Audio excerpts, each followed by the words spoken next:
잊지 않음을 이상히 여기더라라는 제목으로 같이 은혜를 나누고자 합니다. 우리는 성공을 꿈꾸지요. 그래서 우리나라에서는 잘 할 수가 없을 때, 왜냐하면 편견과 고정관념, 선입견 때문에 성공을 이루기가 어렵지요. 특별히 개천에 용나기가 점점 어렵지 않습니까? 그래서 많은 사람들이 이민을 떠납니다. 그것도 미국으로 많이 가지요. 그래서 미국에 가서 전 세계에 있는 사람들이 아메리칸 드림을 꿈꾸고 옵니다. 한국 사람도 가끔 텔레비나 신문 지상을 보면 미국에 홀로 단신으로 가가지고 크게 기업을 일군다든지 큰 정치가가 된 사람들의 이야기가 나옵니다. 그런 사람들이 대부분 아메리칸 드림을 이룬 사람들입니다. 최근에는 동남아에서 코리안 드림을 꿈꾸고 많은 사람들이 오고 있습니다. 그 드림이라는 것이, 꿈이라는 것이 어떤 거냐 하는 거지요. 꿈이라는 것은 무명에서 유명하게 되고 가난한 데서 부유하게 되고 멸시받는 것에서 존경을 받는 그런 단계를 말합니다. 그러니까 지금 현재 보다가 한 단계 올라가는 거지요. 그리고 그것을 통해서 그 사람이 유명하게 되고 부유하게 되고 존경을 받습니다. 그런데 이렇게 되기 위해서는 특별히 실력과 능력이 필요합니다. 그런데 미국에서는 실력과 능력이 다른 어떤 것들에 차별을 받지 않죠. 한국에서는 너무 차별이 많아가지고 미국에 가서 성공한 예가 너무나 많습니다. 그래서 이런 사람들을 자수성가했다고 이야기합니다. 여러분, 우리나라에도 이렇게 자수성가한 사람이 옛날에는 많았지만은 지금 시간이 갈수록 한국 사회도 점점 이렇게 날줄과 씨줄로 짜여지는 것 같아요. 그래서 개천의 용나기가 상당히 어려워집니다. 빈익부, 부익부가 돼요. 가난한 사람은 계속 가난하게 가고 부자는 계속 부자로 가는 게 지금 한국의 이렇게 사회 시스템이 점점 그렇게 되어가고 있습니다.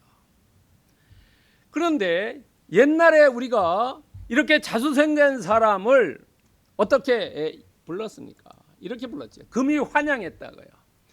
여러분, 금이 환영한 대표적인 사람이 성춘향과 이도령 중에 이도령이죠. 서울에 가서 과거 급제해가지고 내려와가지고 사또를 징치하는 그 모습, 그게 금이 환영인 거죠.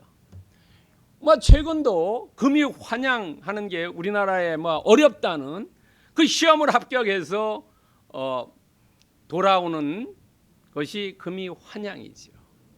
예수님도 오늘 보면은 예수님이 태어난 것은 베들레헴에서 태어났고 그 다음에 이집트에 가서 몇 년을 살다가 이집트 그 사는 곳이 예수님이 한 곳에만 가 살지 않고 한 11곳인가가 계속 이렇게 이동 다닙니다.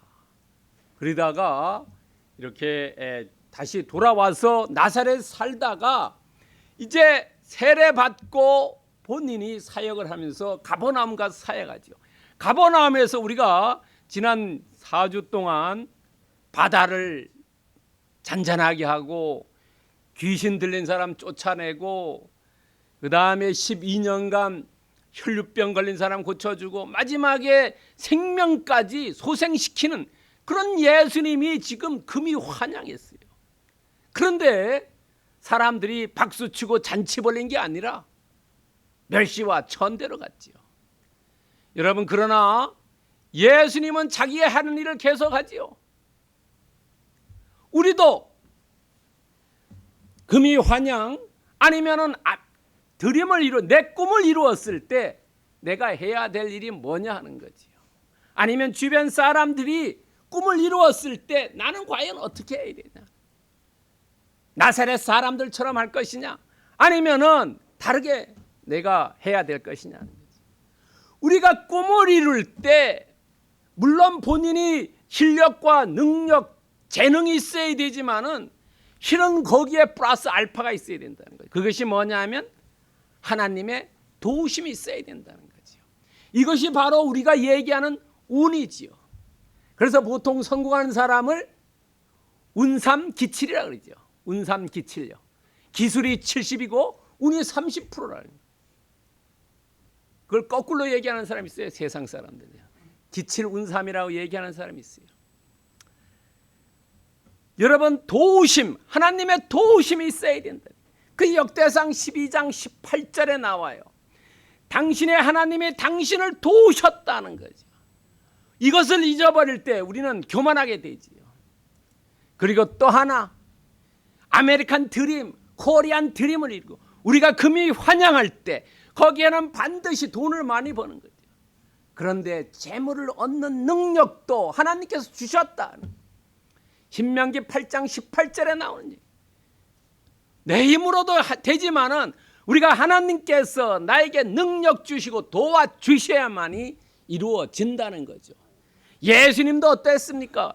예수님도 누가복음 2장 40절에 보면은 아기가 자라며 강하여지고 지혜가 충족하며 하나님의 은혜가 그 위에 있다라는 겁니다. 하나님의 은혜가 있다는 것은 성령께서 함께 주셨다는 겁니다.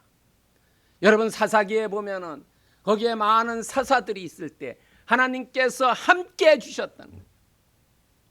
우리도 주님이 함께 할 때, 하나님이 함께 주실 때 우리가 이룰 수 있고, 이룬 다음에 우리가 해야 될 일은 하나님께 예배와 경배 드리는 일이죠. 그래야지 그것이 확장되죠. 내가 했다고 했을 때는 거기에서 스톱 된다는 겁니다. 자, 오늘 본문 보겠습니다. 본문을 보면은 예수님께서 가버나움에서 나사렛으로 갑니다. 가버나움에서 나사렛까지는 약 40km입니다. 약 100리길입니다. 하루에 100리길 못 걷겠지요.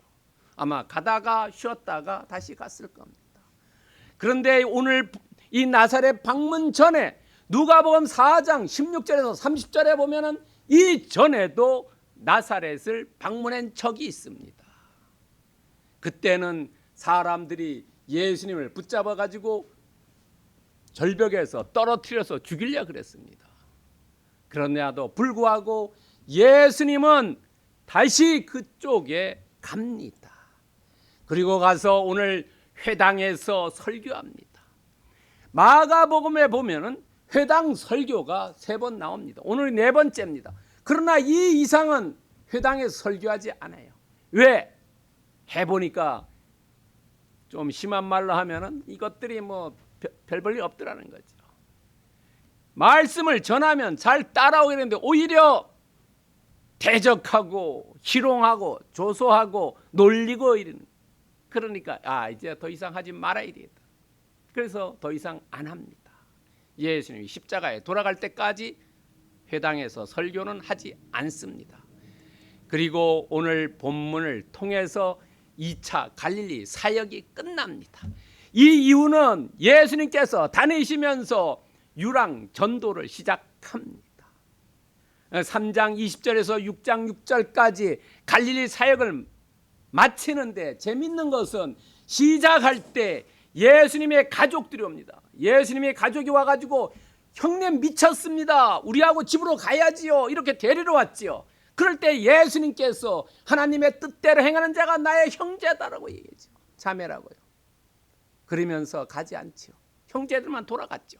그때는 예수님을 데리고 가려고 했는데 오늘은 예수님이 갔어요. 그 나사렛에. 그랬을 때 다 반대하지요. 거부하지요. 제발 안 왔으면 좋겠다.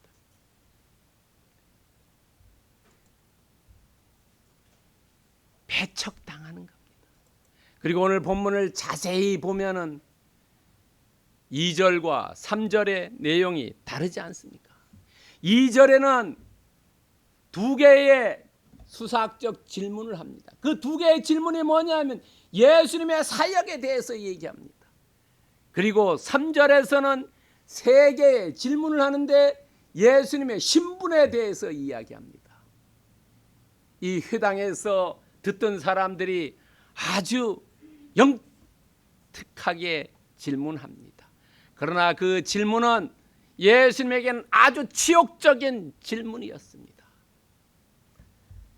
그 예수님이 방문한 나사렛은 많은 신학자들이 추정하기에 한 집이 60채 정도 있었고 주민은 한 500명 정도 있었다고 추정합니다. 한 집에 가족이 한 8명씩 살았다고 여겨지죠. 우리나라도 한 5, 60년 전에는 한 집에 한 7, 8명씩 있었지요. 오늘 단어 두 개가 아주 재미있는 단어 나옵니다. 하나는 테크톤입니다. 여러분, 테크라는 기업 있죠. 미국의 테크라는 기업이요. 메타라든지 구글이라든지 인텔이라든지 이게 전부 테크 기업 아닙니까? 그 테크가 바로 어디서 나왔냐면 헬라어 테크톤에서 나왔다. 그리고 이 테크톤은 의미가 목수라는 의미도 있고 석공이라는 의미도 있고 장인이라는 의미도 있고 건설 노동자 기능공이라는 의미를 가지고 있어요. 그런데 그 당시에 헬라계 교부들은 목수라는 번역했고 라틴계 로마에 있는 라틴계 교부들은 장인으로 번역했어요. 그리고 다르게 번역했어요. 같은 의미지만요. 옛날에 어떻게 했습니까? 가만히 생각해 보세요. 뭐 목수도 하고 석공도 하고 집도 짓고 다 한 사람이 했었죠. 지금은 그것이 나누어졌지만요. 옛날에는 다 한 사람이 했죠. 왜냐하면 일의 효율성을 높이기 위해서 분업화시킨 거죠. 그러나 이전에는 모든 한 사람이 다 했다는 겁니다. 그리고 또 한 단어 스칸달리조가 나옵니다. 헬라어로요. 이것은 우리 성경에서는 배척하다라고 번역했어요. 그러나 한국에 나와 있는 성경 공동 번역이라든지 흠정역이라든지 표준 새 번역에서는 다르게 번역했어요. 믿으려 하지 않았다, 실족하다, 달갑게 여기다. 실족하다는 말은 마태복음이나 누가복음에서도 나옵니다. 그러니까 우리가 지금 보는 개역 개정에서는 배척하다라고 했지만은 그러나 저 사람이 왔을 때 좀 나와 꺼리 낀다. 야, 저 사람 때문에 내가 어디 가고 싶지 않다.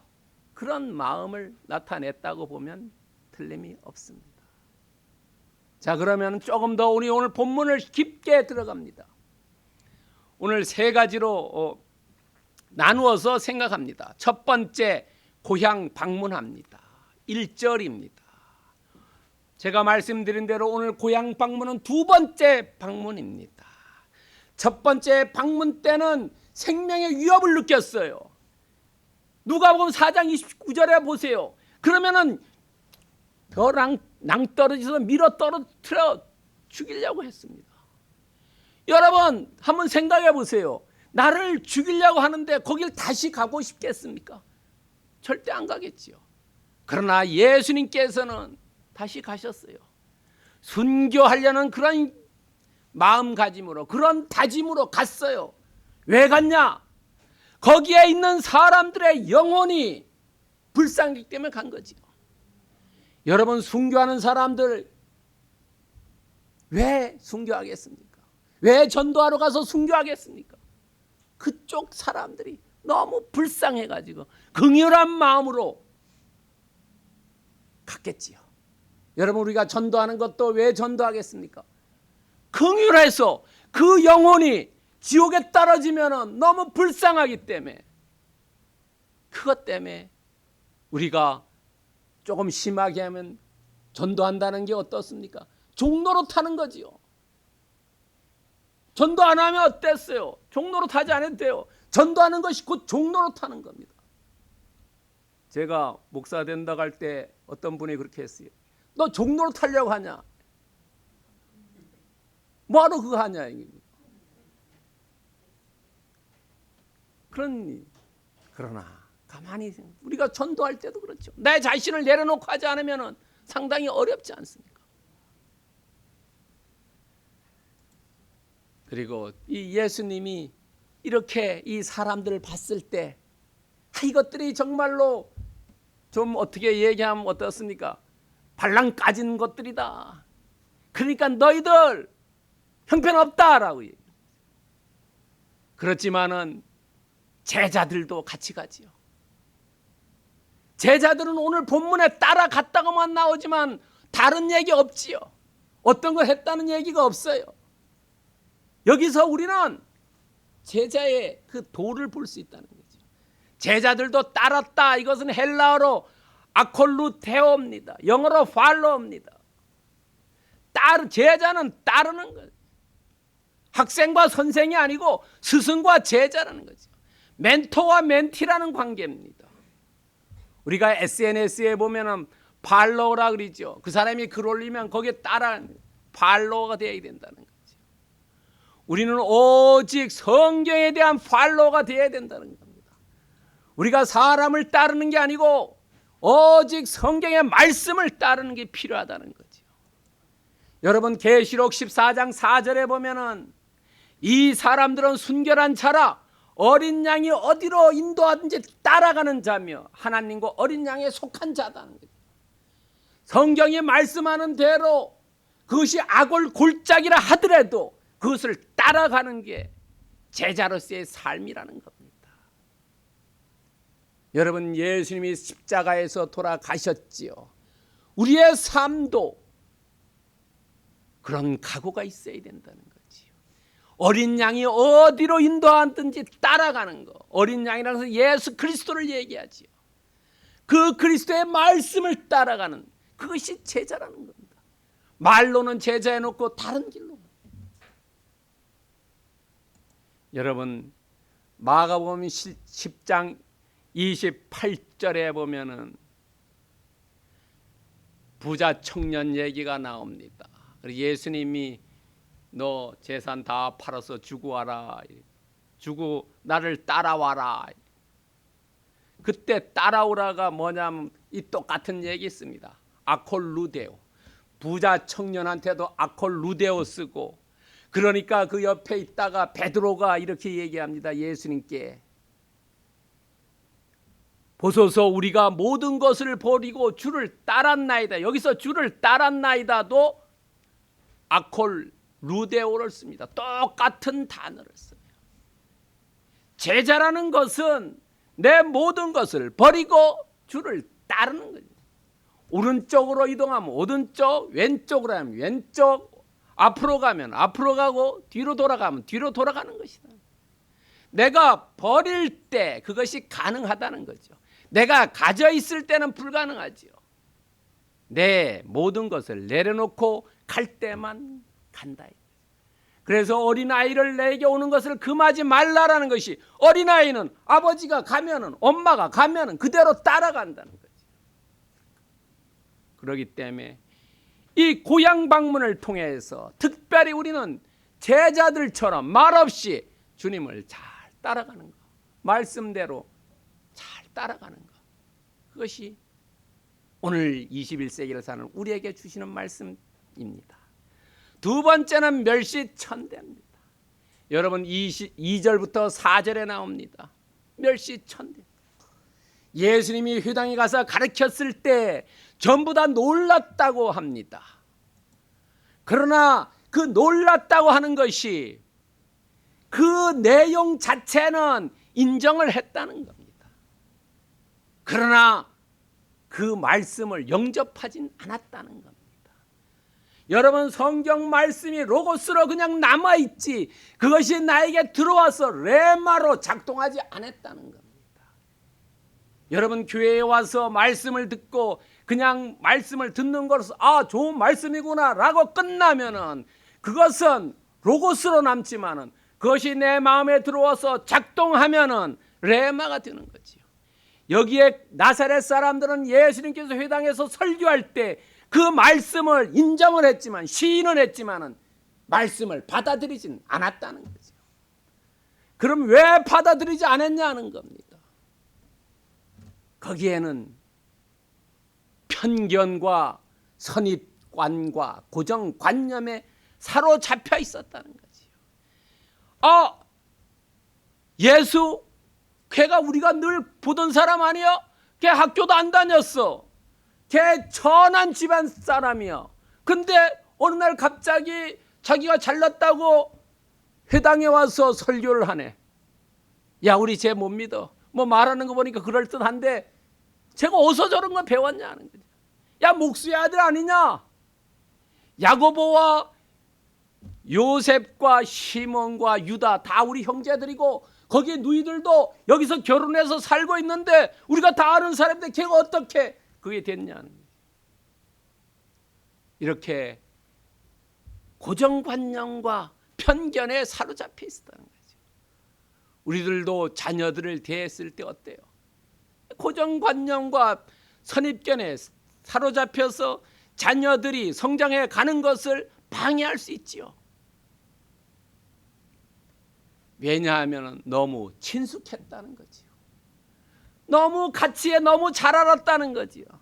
그러니까 잘 아니까 얘가 잘 되니까 마음속에 시기심이 발동되는 거예요.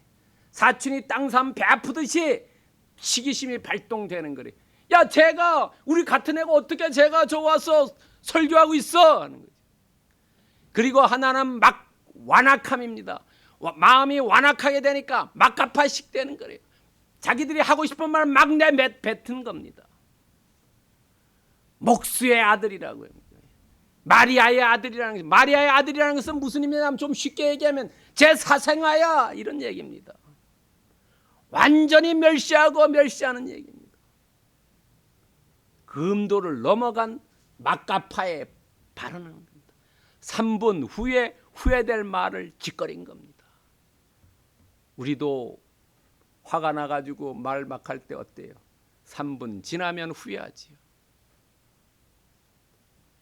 그랬을 때 예수님이 들었어요. 듣고 예수님이 화낸 게 아니라 완곡한 어법으로 얘기합니다. 뭐라고 얘기하냐면 선지자가 자기 고향과 자기 친척과 자기 집 외에는 존경받지 못함이 없느니라. 부정해서 얘기하지요. 이것을 알기 쉽게 얘기한 것이 있습니다. 어디냐면 요한복음 4장 44절을 보시면 알기 쉽게 나와 있습니다.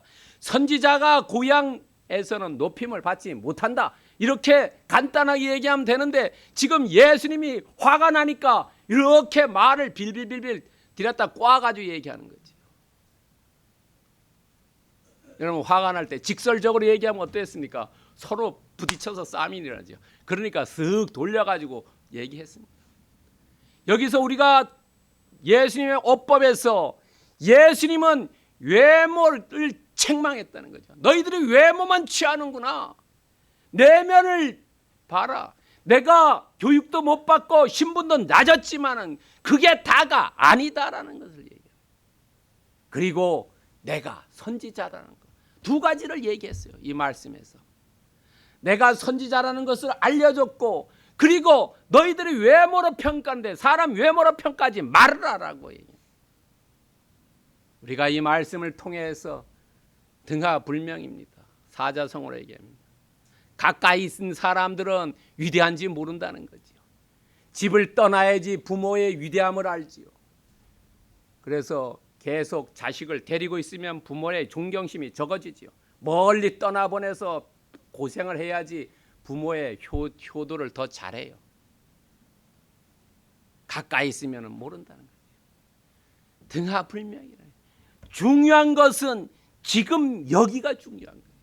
과거에 중요한 게 아니라 지금 여기 현재 내가 무엇을 하고 있느냐가 이게 매우 중요하다는 거죠. 신앙심도 그렇죠. 과거에 어떻게 하는 게 중요한 게 아니라 현재 여기가 중요하다. 내가 지금 무엇을 하고 있느냐. 그래서 우리는 사람을 평가할 때 가까이 있든 멀리 있든 중요한 것은 마태복음 7장 20절에서 그들의 열매로 얘기한다는 거지요. 외모로 얘기하는 게 아니라는 겁니다. 어느 학교를 나왔고 어디 출신이고 뭐 이거 중요한 게 아니라는 거예요. 그런 허수가 너무 많아요. 중요한 건 그 사람의 열매가 어떻게 맺었나, 그 사람이 어떤 일을 했느냐, 그 사람이 어떤 결과를 가져왔느냐, 그게 중요한 거지 그 외적인 것은 중요하지 않다는 거죠. 한국에서는 너무 이 외적인 걸 중요하기 때문에 사람들이 외국에 가서 성공하는 예가 많다는 거지요. 거기서는 그런 거 요구하지 않고 오직 실력과 능력만 얘기한다는 거죠. 그것이 곧 열매라는 겁니다. 어떤 열매를 맺었냐는 거예요. 탱자를 맺었냐, 감귤 제대로 온 걸 맺었냐 하는 거지. 아니면 맺지 못해서 파지만 잔뜩 믿어가지고 3년 내로 나무 잘라버리는 수도 있다는 거죠. 여러분, 그리고 고린도후서 10장 7절에 보면은 너희는 외모만 본다라는 말이 나옵니다. 우리 사람들은 눈에 보이는 건 본다는 거예요. 그것이 전부가 아니라는 겁니다. 그 내면에 있는 걸 볼 줄 알아야 된다는 겁니다. 세 번째는 기회의 상실입니다. 5절 6절입니다. 예수님께서는 이후에 회당을 다시 회당에서 설교도 하지 않고 나사렛을 다시 방문하지도 않습니다. 왜냐하면 적대적인 것들은 필요 없다는 거예요. 대적자들은 필요 없다는 거예요. 그러나 중용을 지키는 사람들은 가서 전도하지만은 대적자인 사람들은 노라는 겁니다. 여러분, 그 중에서도 나사렛 마을에 남은 자가 있었어요. 남은 자, 믿음을 가지고 있는 자. 이 사람들은 대세에 휩쓸리지 않고 예수님께 찾아가서 치유의 역사에 동참했다는 겁니다. 많은 사람들이 예수를 배척하지만은 그 중에 예수님을 영적으로 영접한 사람들, 예수님을 존경하는 사람들, 그런 사람들은 예수님을 선지자로 모시는 사람들은 예수님께 가서 치유의 역사가 일어났다는 겁니다. 나머지 대다수의 사람들은 과거에 집착했고, 과거에 집착한 사람은 불신앙이고, 이 사람들은 간구나 사모함이 없었다는 겁니다. 예수님이 간구나 사모함이 없었던 사람도 고쳐준 사람이 있는데 이 사람들은 반대하지 않은 사람이라는 겁니다. 그러니까 예수님을 인정하지 않은 사람들은 예수님께서 권능을 사용하지 않았고, 그러니까 이 사람들은 치병의 역사가 일어나지 않았다는 겁니다. 여러분, 이 사람들이 예수님을 뭐라고 얘기했습니까? 목동, 목수의 아들. 여러분, 목수의 아들이라고 했지 않습니까? 그런데 여러분, 이걸 역으로 한번 생각해 보세요. 목수라는 건 어떤 겁니까?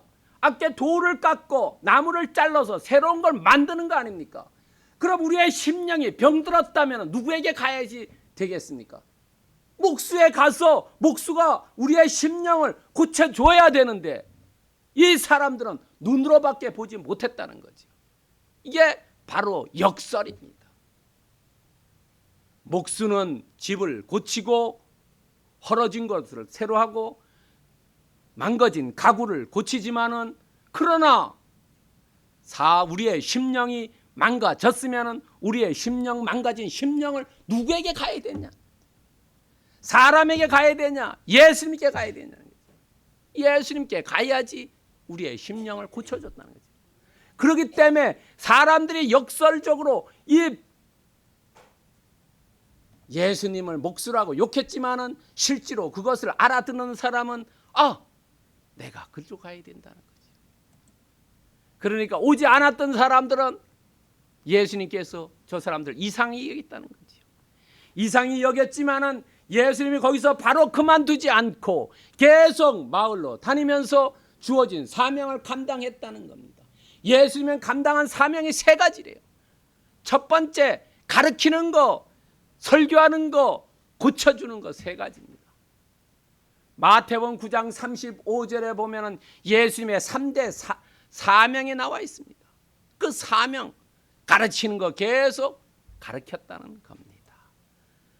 이 남은 자 소수는 기회를 포착했지만 대다수의 사람들은 포착 못했다는 겁니다. 우리가 여기서 하나 알아둬야 될 것은 기회라는 것은 무한정이 아니라는 거죠. 많은 사람들이 그러지요.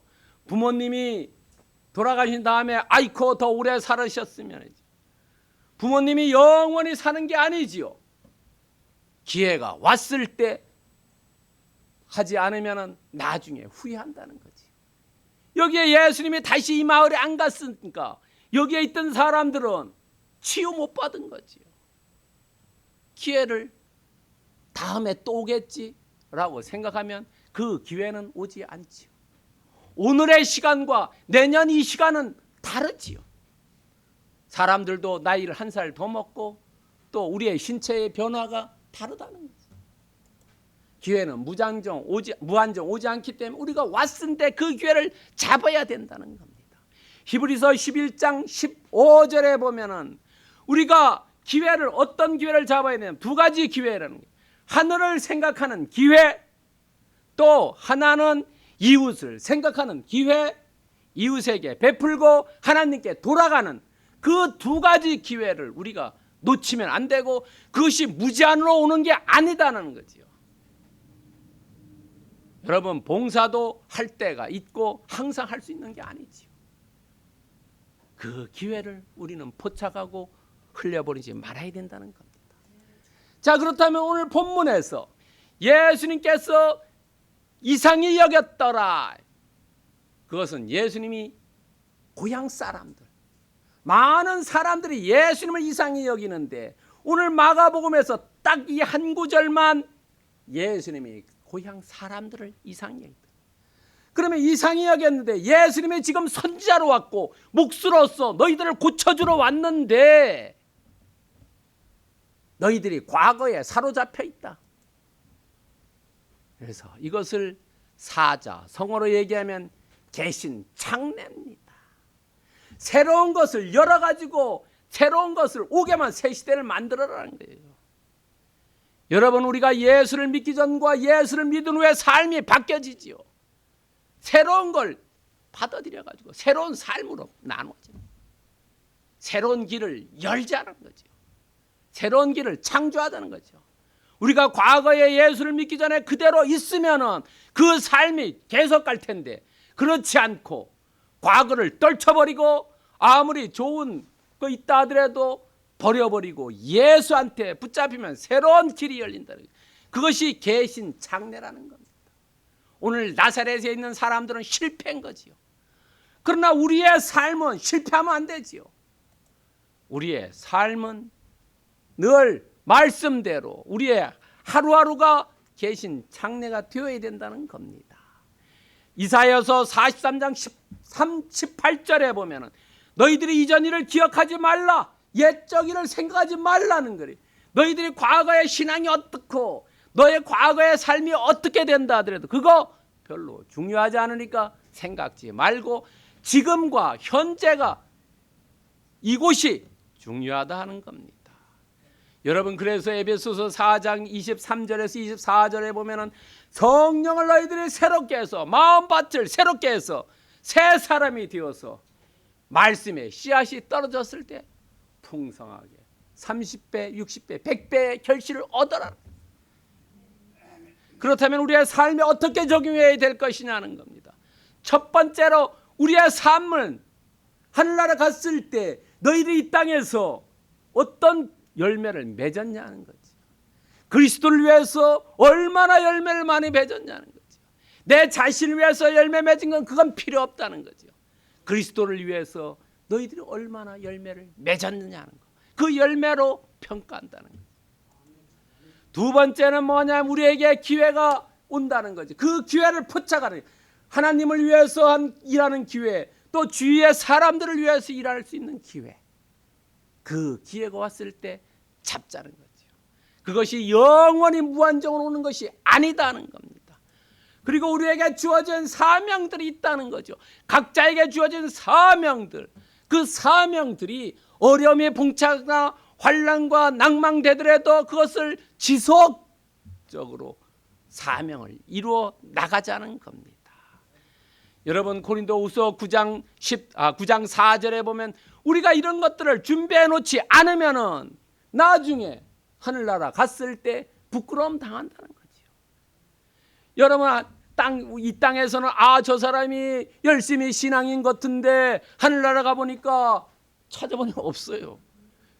그러면 어떻게 됩니까? 준비 엉터리를 했으니까 부끄러움 당하겠지요. 부끄러움 당하지 말아야 된다는 겁니다. 그 다음에 요한복음 9장 4절에 보면은 기회가, 하나님이 나에게 준 기회, 우리가 부유함도 영원한 것도 아니고 나이도 영원한 것도 아니고 어느 직책에 있는 것도 영원한 것이 아니다는 거죠.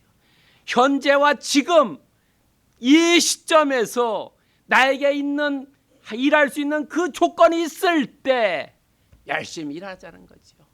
나에게도 인생의 밤이 온다는 겁니다. 여러분, 지금 우리는 걸어 다닐 수 있지만은 나이가 많이 들어서 정말로 찬양을 부르고 싶은데도 입술이 열어지지 않고, 전도하고 싶어도 다리가 아프고 손발이 아파서 갈 수가 없어요. 침대에 누워 있기만 하는 겁니다. 그런 게 먼 것 같지만 그렇지 않다는 거예요. 우리가 사지 육신이 잘 움직이고 잘 할 때에 정말로 주를 위해서 열심히 일하자는 거지요. 속히 밤이 온다 하는 겁니다. 그때는 우리는 아무것도 못한다는 거지요. 주어져 있을 때, 예수님처럼 주어져 있을 때, 어떤 어려움이 온다 하더라도, 사람들의 차별과 멸시받는다 하더라도 자기에 맡은 사명을 끝까지 이루어 나가는 그런 삶 사시기를 그리스도의 이름으로 축원드립니다.